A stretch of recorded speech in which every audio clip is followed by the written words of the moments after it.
Praise the Lord. मसीह यीशु में आपकी और आपके घरानों की सलामती हो। मैं एवेंजलिस्ट और रूथ सौदागर और मेरा दिल खुदावंद की शुक्रगुजारी से भरा हुआ है कि आज जो मैं टॉपिक आपके साथ शेयर करने जा रही हूँ, जब मैंने इस मुश्किल काम को अपनी ज़िंदगी में लिया और मैंने खुदावंद की मदद मांगी तो मैं इस मुश्किल काम को कर सकी। तो मैंने सोचा कि मैं भी आपके साथ इस काम को जो है शेयर करूं कि खुदावंद ने किस तरह से मुझे भी हिम्मत दी, ताकत दी, दलेरी दी और मेरे जहन को खोला ताकि मैं भी ये मुश्किल काम को कर सकूं।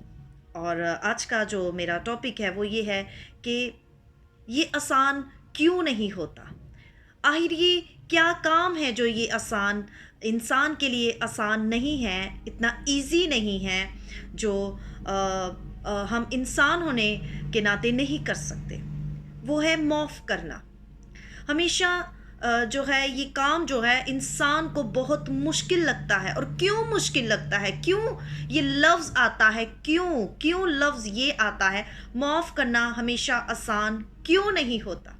फर्स्ट पॉइंट, माफ़ करना इसीलिए आसान नहीं कि हमारी खुद ही के खिलाफ होता है और जो हमें खुशी का मुख्तसर रास्ता दिखाती है, हमें शॉर्ट वे दिखाती है जिसमें हम जल्दी से अपनी खुशी को ले सकते हैं। दूसरा पॉइंट, माफ़ करना आसान नहीं क्योंकि हम में से बहुत सौ का मानना है कि माफ़ करने से हम तस्लीम कर लेते हैं कि हम कमज़ोर हैं, जो कि हम बिल्कुल भी नहीं हैं, हम ज़ोरावर हैं। थर्ड पॉइंट, माफ़ करना आसान नहीं क्योंकि ये एक इलाही लियाकत है और हम इंसान हैं, लेकिन जब हम माफ़ करने का फ़ैसला करते हैं तो हम अपने आप को इलाही जड़ों से पेवंद कर लेते हैं और हम उस वक्त ही फल ला सकते हैं जब हम दूसरों को माफ़ करते हैं। रूह के फलों को जो है वो हम अपने अंदर लेना शुरू कर देते हैं। आमीन। फोर्थ पॉइंट, माफ़ करना आसान नहीं क्योंकि हम खुदा के रूह से मामूर नहीं। उस वक्त इंसान के लिए ये माफ़ करना मुश्किल होता है जब वो खुदा के रूह से मामूर नहीं होता, तो हम रूहानी रवैया नहीं दिखा सकते। हम ये नहीं कह सकते कि हम बहुत स्पिरिचुअल हैं, राइचियस हैं, नहीं। और एक दूसरे को माफ़ करना किसका काम है? रूह का काम है। जब खुदा का रूह, नेक रूह हमारे अंदर होता है तो उस वक्त ही हम दूसरों को माफ़ कर सकते हैं।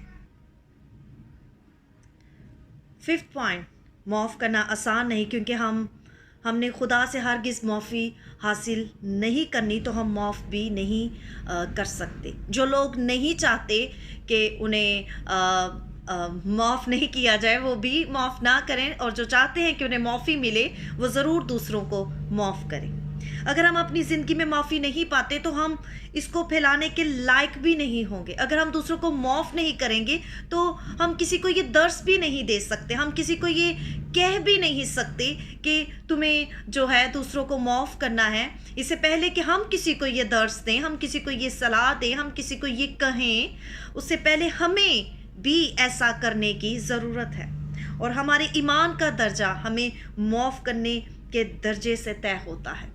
ये जब हमारे अंदर ईमान आ जाता है कि हम माफ़ करेंगे और हम माफ़ किए जाएंगे, तो उस वक्त ही ये सारी चीज़ें, ये बातें तय होती हैं और हमारे माफ़ करने की अहलियत हमारे ईमान से तय होती है। ईमान के बगैर किसी को माफ़ करना तकरीबन नामुमकिन होता है। वो किस तरह से? वो इस तरह से कि जब उसने हमारा कसूर माफ़ किया। यीशु ने उस वक्त क्या कहा जब पतरस ने आकर कहा कि खुदा, अगर मेरा भाई मेरा गुनाह करता है तो मैं कितनी दफ़ा उसे माफ़ करूं? क्या 7 बार?